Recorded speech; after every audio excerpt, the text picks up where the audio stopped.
Now we want to go to Dan Rice.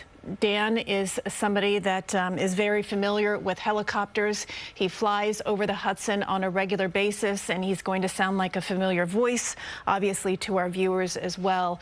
Dan, I immediately thought of you when this helicopter went down. I just want to get your thoughts first on what some of these witnesses have been telling us.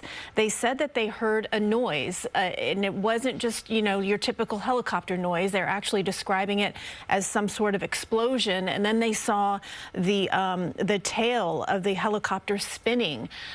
You know, I know that this investigation is ongoing, and we can't really say for sure what happened. But given those eyewitness accounts, what are your initial thoughts? Well, obviously, a catastrophic failure of the aircraft. That's very obvious.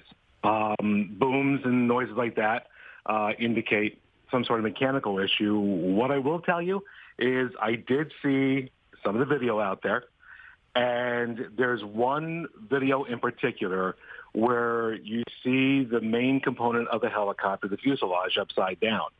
And what struck me, what scared me, is the main rotor system was gone. There's no main rotor on the helicopter, and the tail boom was also gone.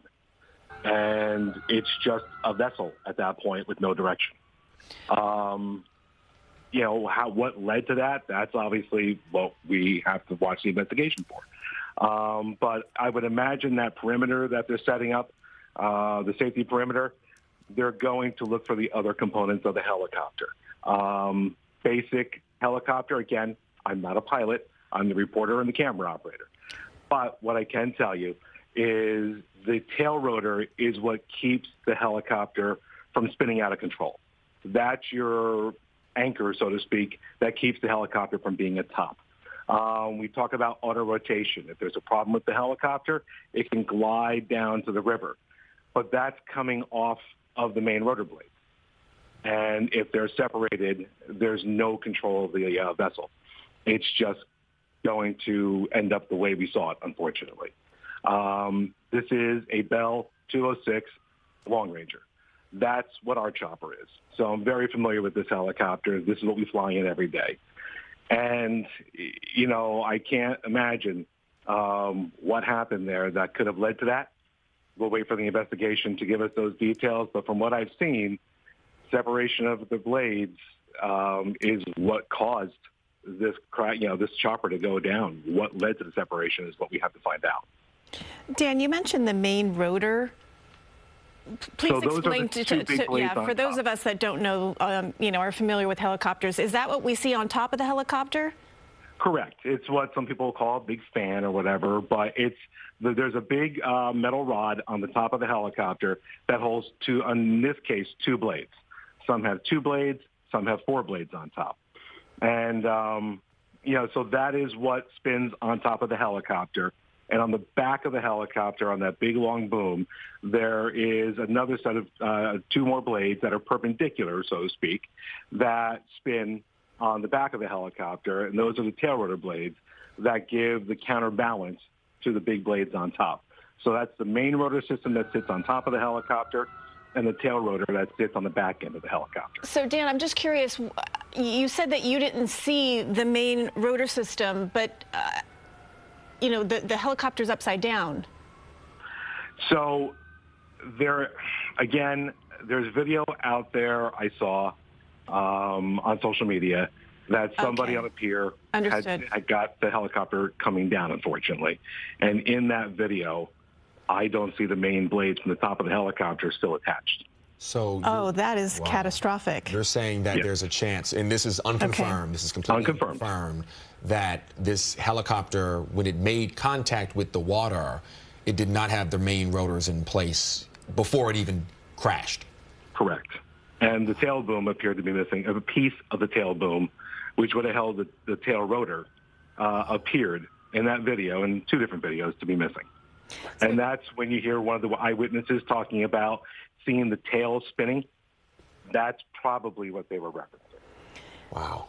Dan, I'm going to ask a question, and I hope you don't think it's a crazy one. But you know, we hear a lot about bird strikes in aviation. Would something like that cause a full main rotor system to collapse? Again, I will preface by saying I am not a pilot, a mechanic, what have you.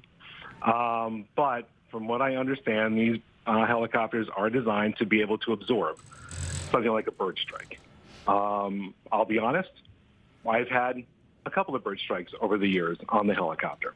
They don't typically get into the main rotor blades on the top of the helicopter, but there are pieces, there are many components that should keep the main rotor system in place. You might get a little ding on a blade, but it shouldn't separate. And even then, in science, I'm not sure a bird could damage the blade at the speed it's going. But typically a bird strike would hit the fuselage of the helicopter, hit the canopy in the front, maybe bounce off some of the housing below the main rotor system. But typically, I've never heard of that happen. So Dan, I know everything. We're just discussing possibilities at this point, and we're still working. We do not have a confirmed cause of this crash here, but you raise a significant question. If what you are seeing in being told comes up to be confirmed, what in the world would cause such a catastrophic meltdown of the primary systems of a helicopter to force it to crash into a river in this manner? What would, if it's not a bird strike, what could it be? See, that's the part I cannot speculate on because I have a hard time imagining. Obviously, I don't want to think about it. I can't imagine. I'm trying to think back to the various incidents we've seen over the years. I can't say I've ever seen an incident where such a major component of the helicopter has separated with no other aircraft or some other component hitting it. So I can't even begin to imagine, if this is true, how they would have lost the main rotor system. That one's a head scratcher for me. I don't know how that could have happened. All right. Dan Rice, we appreciate everything you do for us here at CBS News New York. I know this is a tough day for the aviation community. It's a tough day for New Jersey and New York as well.